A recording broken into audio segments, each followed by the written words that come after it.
Au Tchad, le nouveau chef de l'État, Idriss Déby, s'installe sous l'œil bienveillant de la France, alors que des preuves sont apportées des atteintes aux droits de l'homme commises par les hommes d'Hissène Habré. Un reportage de nos envoyés spéciaux, Patrice Pellet, Roger Motte. 38 ans, fils de berger, intelligent et rusé, voici donc pour sa première sortie officielle Idriss Déby, le nouveau président du Tchad. Il y a moins d'une semaine, il renversait Hissène Habré. Cet après-midi, il sort de son QG pour présider le premier conseil des ministres.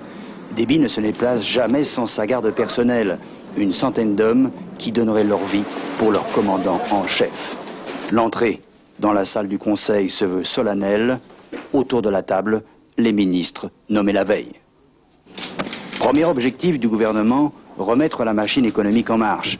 À N'Djamena, par exemple, après les pillages et la mise à sac des magasins, tout est à refaire, mais la ville reprend vie avec difficulté. L'ordre de reprendre le travail est donné, mais nous n'avons rien. Il n'y a pas de chaise, il n'y a pas de bureau, il n'y a rien. Des archives même, tout est détruit.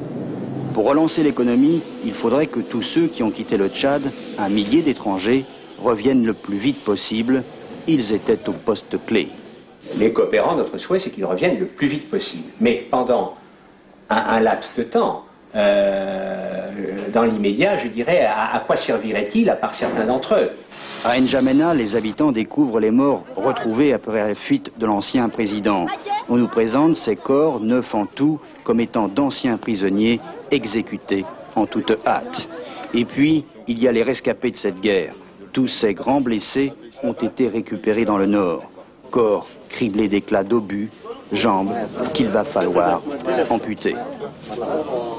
À N'Djamena, les forces françaises qui contrôlaient les points stratégiques de la ville vont petit à petit être remplacées par les soldats du nouveau président.